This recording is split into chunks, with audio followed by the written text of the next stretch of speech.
Hello बच्चों, नमस्तुभ्यम। मैं गुरु Kunal from E2FE। आज हम सब कंसंट्रेशन ऑफ सॉल्यूशन के बारे में जानेंगे, पढ़ेंगे कि ये क्या होता है। When a solute dissolves in a solvent, a solution is formed. Different solutions can contain different amounts of solute. Some solutions may contain a small amount of solute while others may contain a large amount.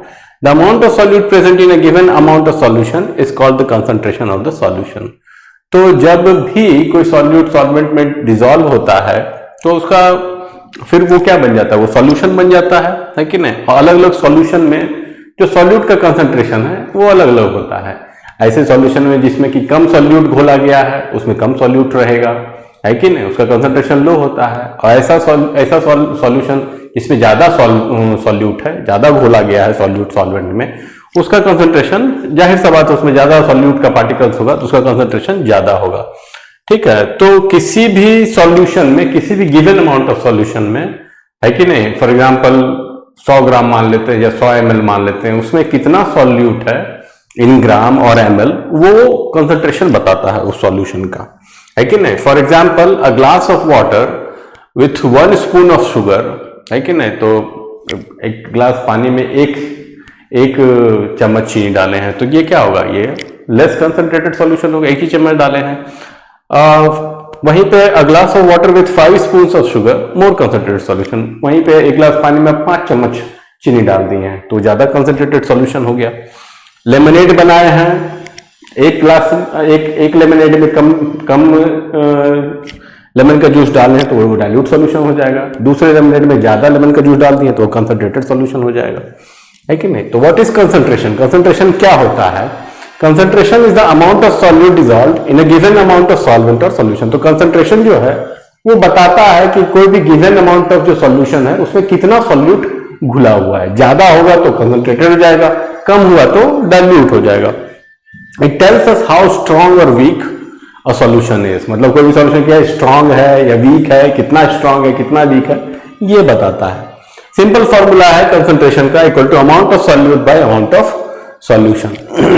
तो simple formula इसका क्या हो जाता है, amount of solute divided by amount of solution. A higher solute concentration means more solute is present.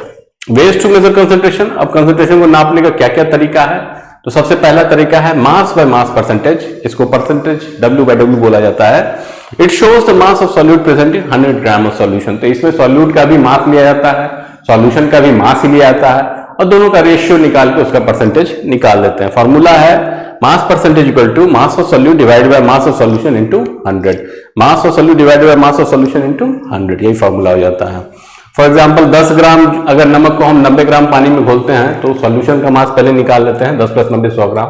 उसके बाद 10 ग्राम bye 100 ग्राम गुने 100 ग्राम, 10% solution, salt solution ये बन जाता है। दूसरा जो तरीका है वो है वॉल्यूम बाय वॉल्यूम परसेंटेज। तो ये वैसे जगह यूज होता है जहां पे कि सॉल्वेंट भी लिक्विड है, सॉल्यूट भी लिक्विड है कि नहीं। Used when both solute and solvents are liquid, तो वहां पे वॉल्यूम का यूज कर रहे हैं, परसेंटेज V/V। फॉर्मूला क्या है? तो वॉल्यूम परसेंटेज हो जाता है, फॉर्मूला है volume of solute divided by volume of solution into 100। Volume of solute divided by volume of solution into 100, यही फॉर्मूला है। फॉर एग्जांपल 20 ml अल्कोहल को अगर 80 ml वाटर में मिक्स किया गया है तो कैसा सॉल्यूशन बनेगा इन वॉल्यूम टर्म्स? तो पहले सॉल्यूशन निकाल लेंगे हम सब। 20 + 80 100 ml सॉल्यूशन हो गया। उसके बाद 20/100 डिवाइडेड बाय 100, 20/100 गुने 100 परसेंटेज में, तो 20% वॉल्यूम अल्कोहल सॉल्यूशन ये बन जाता है। तीसरा जो तरीका है वो है मास बाय वॉल्यूम परसेंटेज। तो ये वहां यूज होता है जहां पे सॉल्यूट जो है वो तो सॉलिड होता है मगर सॉल्वेंट जो है वो लिक्विड होता है। वहां पे ये mass by volume percentage W/V use होता है। फॉर्मूला क्या है? तो मास by volume percentage equal to mass of solute in gram divided by volume of solution in ml into 100. तो mass of solute in grams divided by volume of solution into ml into 100, है कि नहीं, यही formula है। Example में दिया गया है कि 5 ग्राम जो चीनी है उसको 100 ml सॉल्यूशन में घोला गया है, तो मास ऑफ सोल्यूट 5 ग्राम हो गया और वॉल्यूम सॉल्यूशन 100 ml हो गया, तो 5/100 गुने 100 कट जाएगा, 5% ये सॉल्यूशन शुगर सॉल्यूशन बन जाएगा, है कि नहीं, 5% शुगर सॉल्यूशन बन जाएगा। इसके बाद एक concentrated and dilute solution. Concentrated solution क्या होता है? A solution that contains a large amount of solute compare to the solvent is called concentrated solution. तो ऐसा सॉल्यूशन जिसमें सॉल्वेंट के कंपैरिजन काफी ज्यादा सॉल्यूट है, काफी ज्यादा सॉल्यूट इसमें घोला गया है, मिलाया गया है, ऐसे सॉल्यूशन को बोला जाता है concentrated solution. For example strong salt solution या thick sugar syrup, strong coffee, ये सब इसका एग्जांपल है। कैरेक्टरिस्टिक कैसा होता है, तो contains more solute, strong taste, higher concentration. इसके बाद है dilute solution. A solution that contains a small amount of solute compared to the solvent is called a dilute solution। ऐसा सॉल्यूशन जिसमें कम अमाउंट ऑफ सॉल्यूट है compare to solvent, है कि नहीं, तो जाहिर सा बात है वो डाइल्यूट सॉल्यूशन बनता है। For example weak lemonade, light sugar water, weak tea. Characteristic क्या होता है, तो contains less solute, mild taste, lower concentration, है कि नहीं। इसके बाद फैक्टर्स अफेक्टिंग कंसंट्रेशन। तो कौन कौन फैक्टर कंसंट्रेशन को अफेक्ट करता है, तो जाहिर सी बात है अमाउंट ऑफ सॉल्यूट अफेक्ट करता है, जितना ज्यादा सॉल्यूट बढ़ाएंगे कंसंट्रेशन उतना ज्यादा बढ़ेगा।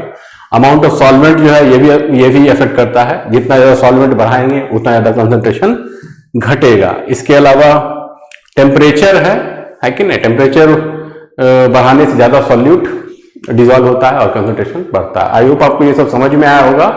अगर आपको हमारा कंटेंट अच्छा लगता है तो लाइक कीजिए, सब्सक्राइब कीजिए, कमेंट कीजिए, और हमारा जो साइट है e2fe.in उसको विजिट कीजिए, देखिए कि आपको क्या अच्छा लग रहा है, क्या सूट करता है कि नहीं, और हमारे साथ आगे बढ़िए। अगले क्लास में फिर मिलते हैं। धन्यवाद।